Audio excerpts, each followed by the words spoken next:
皆さんこんにちは。読書の達人です。今日ご紹介するのはこちら、金閣寺三島由紀夫です。ちょっとあらすじご紹介します。主人公溝口、舞鶴のお寺の子で吃音、ちょっとおしゃべりが苦手な子で、小さい頃からいじめられてました。で、彼の中で劣等感が生まれて、そのまま成長しています。近くに住む美しい女性ウイコに、好意を持ってですね、ある時、関係性を深めようと思って待ち伏せをしてた。ちょっとこう物陰にシュシュってた。でウイコが来たらひゃっと出てった。そしたらウイコが「何よ吃音のくせに」って言ってなじられた。でこういう接触の仕方は溝口が悪いんですけど、そういういわゆる好意を持っていた人からそういうふうに言われたもんですから、ウイコのことを憎むようになるんですね。でウイコは脱走兵をかくまっていて、恋仲みたいになってでそこに憲兵がやってきて、脱走兵かくまってるだろう。で散々質問されてウイコもついに観念してですね、憲兵をその脱走兵のところにかくまってたところに連れていくんですね。そうするとその隠れていた脱走兵が怒ってですね、ウイコを射殺します。完璧な美しい女性だと思っていたウイコが、憲兵に質問されたり最終的には射殺されたりしているのを見て、ウイコを再び美しいと思うようになったという経験をします。それからしばらくして、お父さんと一緒に住んでるんですけども、お父さんとお母さんいるんですけども、お父さん、お寺の住職です。で、お父さんちっちゃい頃から金閣寺ほど美しいものはこの世にないというふうに、言われてます。である時父親に連れられて金閣を見に行くんですね、舞鶴から。どうだすごいだろというふうにお父さんから言われるんですけども、溝口自身はただの3階建てじゃんというふうに思う。つまりお父さんが言うような金閣の美しさを感じなかったという経験をします。でその後お父さんと金閣の住職っていうのは知り合いだった。これは若い頃2人で一緒に修行した身だったんですよね。でそのつながりがあった。そこでお父さんは、息子のこの主人公の溝口を、金閣の住職に紹介して、で金閣で修行するようになります。で身近にお掃除とかしながらね、身近に金閣を見るようになるんですよ。美しくないなと思ってた金閣を見てるうちに、戦争してる時です、日本が。で戦争で焼かれたら金閣はきっと美しいだろうなというふうに思うようになるんですよ。でところが戦争の中で金閣が焼かれることなく戦争が終わってしまいます。終戦後、一般の人たちも、戦争が終わってですよ、戦闘機だ爆撃機だ飛んでくることもないですから観光に来るようになります、京都まで。で、一般の人がいわゆる何の考えもなしに金閣を眺めるのを見てると、金閣が俗世に染まっていくような気がしました。それから住職の勧めで大谷大学に入学します。関東とかの人だと多分大谷大学って言われてもうんってなるかもしれませんけども、大谷大学というのは仏教を勉強する大学です。でそこで柏木という男と出会うんですね。同じ仏教を学ぶ仲間です。柏木は足に障害を持っている男で、同じように障害を持っている吃音の柏木は親近感を持って柏木に近づくんです。ところが柏木という男は自分の足の障害をいわばネタにして、女性に取り入るという、溝口からすれば悪い男だったんです。で、良くないやつだというふうに、溝口は思うわけですよ。でその一方で鶴川という男とも友達になります。これはいいやつだった。鶴川はですね、溝口に対してあんな男と付き合うな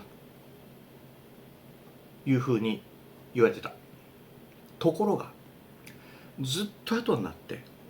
実はこの柏木と鶴川はとても仲が良かったということを知るんです。自分よりも。そして鶴川のいわば知らない面というのもたくさん見た。知ったと言った方がいいのかな。大学には席があったんですけども、溝口だんだん勉強しなくなります。で、住職との関係も悪化していくんですよ。で、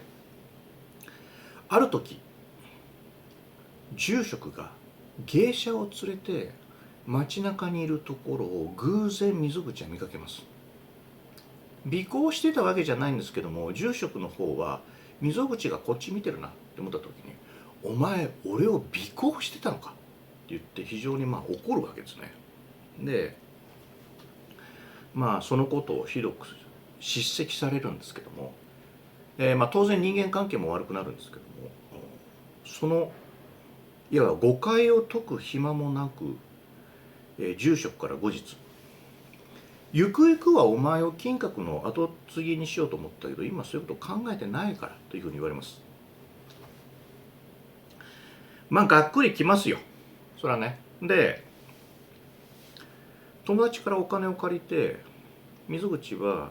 ちょっとした旅行に行きます。でそこで金閣を焼こうという決断をします。火をつけてそこで自分も死のうかと思ってたんですけども、金閣に拒まれていると感じてもう矢のようにその場から逃げていきます。ちょっとした高い山に登ってそこから火の粉を舞い上げる金閣を見て、ポケットにあった死のうと思ってたナイフとか薬とかをポイポイって捨ててタバコを吸って金閣を見ながらですよ、生きていこうと決める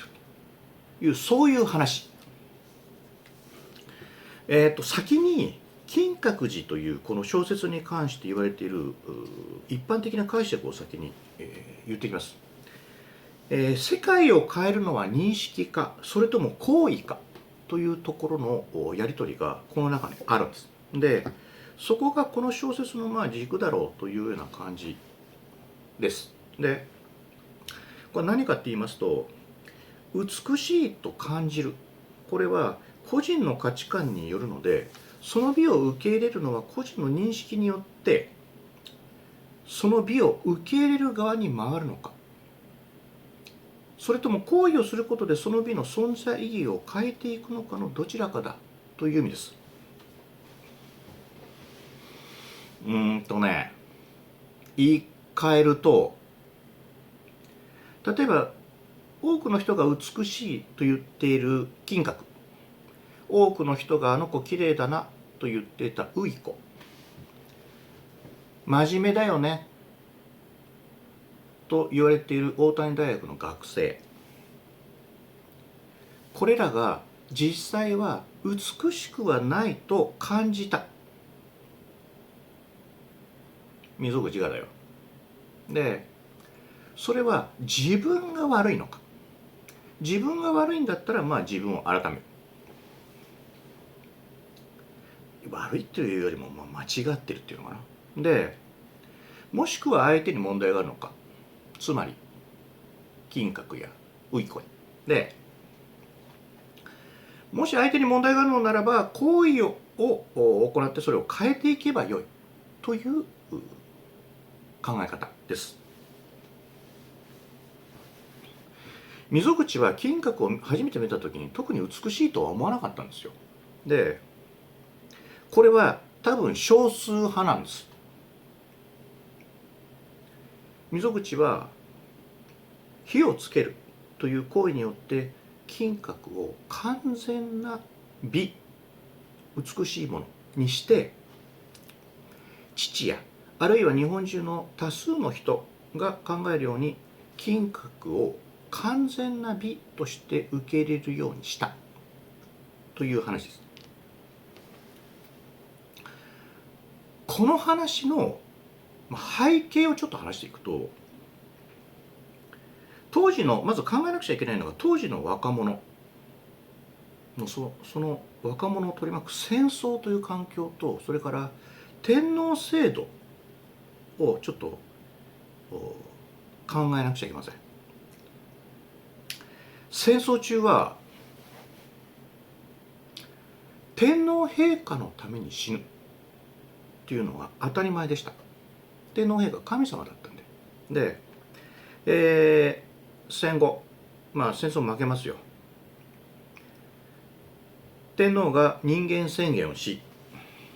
ラジオで言いました。で、人々は泣いたんです。敗戦をして自分が神様だと思ってた天皇は人間であった。信じていた。戦争は勝つと思っていた。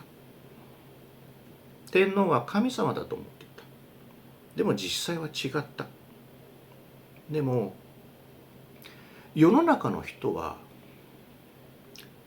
その時は泣いたんですけども、高度経済成長でブワーッと世の中が変わっていって、人々がその変化をあっさりと受け入れたように多分三島は感じたと思うんです。で、多分三島はこのことに対して違和感を多分持ってたんですよ。三島由紀夫ってもともと病弱だったんです。戦争に行く前って、身体検査みたいなのがある。で、その検査を受けた時に、あなたちょっと病気あるから病弱って言った方がいいか、戦争行けませんよって言われて戦争行けなかったんです。で、これは三島にとってはコンプレックスになります。で、そういう自分は美しくないって思ったんですよ、きっと。戦争中の日本人は美しかったけれども、今はその美をあっさりと捨ててしまった。美しかったっていうのは戦争行ったし、戦ったし、死んだ人もいっぱいいた。天皇を信じていた。勝つと信じていた。その美しさが今ないと多分三島思ったんでしょう。三島はね、美に対する独特のこだわりがあって、で、文章にもそうだったんですね。で、例えば文章の良し悪しって、例えば理路整然としてるとか、分かりやすいとか、意味が深いとか、感動する、そういうのじゃないですか。三島はどっちかっていうと、文章が美しいかどうかにこだわってるところがあったんです。そういう作家でした。うまくそれを体現できたところがこの人のすごいところなんですけどね。で、同時にね、やっぱりそういうコンプレックスを持っている自分に対してやっぱ変えていこうと思ったんでしょうね。ボディービル始めるんですよ。当東大の安田講堂で講演をしてる時の写真がよくネットとかに出てきますけど、三島由紀夫を検索すると腕とかムッキムキなんですよね。しっかりした体してます。自衛隊に体験入学したりね、体作ってたんですよね。で彼にとって日本人として正しいということも美しさのうちだったでしょう、おそらく。でまあ自分も戦争で死ぬべきだったんじゃないのかなということも、そういう気持ちも三島の中で強くなっていったのかもしれないです。三島は金閣寺のエンディングについてある時対談会インタビューの中で、溝口はあそこでタバコをふかして生きようと思うんじゃなくて、あら死ぬべきだったんじゃないのかっていうふうに聞かれたことがあったんですよ。でその時に、いや最後に生きる方を主人公に選ばせるのか、死ぬ方を選ばせるのかっていうのは難しいところなんですよねって答えてる。難しいって言ってるっていうことは多分迷ったんですよ。でさらにね、市川崑監督か誰かが金閣寺っていう映画撮ってるんです。でその映画は主人公最後死ぬんですよ、電車から落っこって。でそのエンディングを三島は絶賛してるんです。ただじゃあなんで溝口を生きさせる方を選んだのかというと、多分国民に対して生きて行動を起こすということを選んでほしかったのかなっていう、感じがしました。自分は死んだ方が良かったのかなと思ってるくせにね。で自分は死によって美を全うすることを美しいと思ってるけど、それはもう自分の勝手だから。自分って三島のことよ。でそれは自分の価値観だから、それは人それぞれだから、それを国民に押し付けるのはやっぱりちょっと違うというふうに思って、国民、小説で国民をいますから、だから国民に対してはやっぱり、違うよと、行きましょうねというふうにメッセージを送りたかったのかも。ところが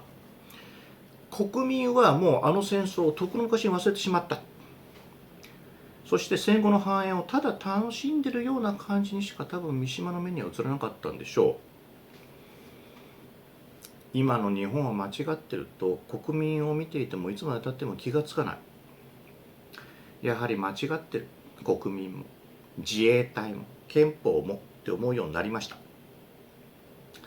間違いは正さなくちゃいけない、そういう方向に行動すべきだ。三島はいろんな方法で国民に語りかけるんですよ。目がパッチリして男前じゃないですか、あの人。で当時の雑誌のイケメンランキング、こういうの昔からあるのね。でそのランキングで三島ってね、俳優とか全部入れた中で、三島って作家ですよ、俳優とか入れた中で彼3位かなってるんですよ。でそこそこの影響力を持つっていう自信があったんです彼。でも誰も分かってくれないし、三島の気持ちが伝わらなかった。で結局最後は自衛隊の一概駐屯地に乗り込んでいって最後ああいう最後を遂げる。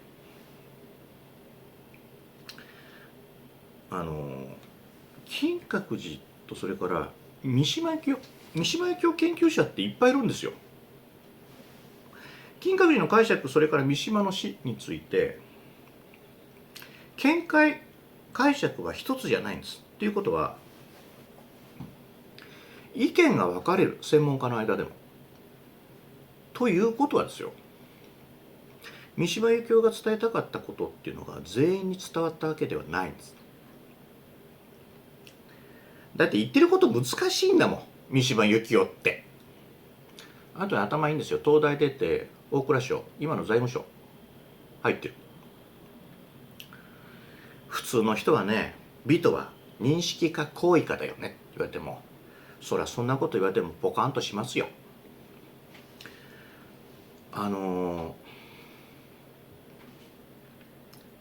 これ見てる人、この動画見てる人でもう今もう苦しくてしんどくてもうこの世から消えてなくなろうかな、もうそんな風にしてもいいかなと思ってる人もいるかもしれませんけれども、でもそういう苦痛とかそういう感情っていうのは周りには伝わらないです。どんなに伝えようとしても多分あなたが思ってる、あなたが感じてるものそのものは伝わらないです。つまりこの世から消えていこう、自分からねっていうことは多分無駄なんですよ。そういう行為って周囲に一種恨みを晴らすような側面があるんですけども、実際には恨みは晴らせないですよ。なんであの人ああいうことしちゃったんだろうって周りは分かんないまま終わるんだもん。でそのうち忘れられますよ。だったら生きればいいんです。今いる職場から、学校から、家族から、人間関係から、自分を取り巻く事情から逃げればいいんです。逃げるっていうのは卑怯ではないですよ。そしてまた別な人間として生まれ変わればいいんです。生まれ変われますから。ちょっと話変わりますけど、ある人がね、これ仏教仏像に詳しい人がいろんな偉いお坊さん訪ね歩いてインタビューしたの。人間が生きる目的って何ですかって。坊さんっていろんなお経を読んだりとか偉い人の話とかいっぱい聞いてるから知識いろいろあるんです。そういうのいろいろ聞いて出した結論っていうのにその人は驚いたんですけども、人間が生きる目的っていうのは特にないらしい。だって。言うたらただ生きたらいい。そしたらそんなに苦しむでまでそこにかじりつく必要って、今いるところにねかじりつく必要ってないんですよ。でも苦しいのに今そこにいるじゃない。でそこにはやっぱり最後の倫理観みたいなものがあるんですよ。あるいはその先への希望があるからですよ。そして自らこの世からいなくなるっていうのはやっぱり最大のデメリットですよ。なんでかっていうと他人から、ここから先楽しいことも待ってるんですよ。そういう権利を奪われますから。周りのこととか他人のこととかそれを考えることによって苦しいんならもう考えなくていいと思います。自分を一番に可愛がるというのは悪いことではないですよ。今が昔描いてた未来と違ってもそれは恥ずかしいことじゃないし、人間は生きてるだけで偉いっていうのはよく言われる言葉です。まだやり残してることあるでしょう。それをやりなさいよって思います。達人心に響いた言葉いっぱいあるんですけども、これ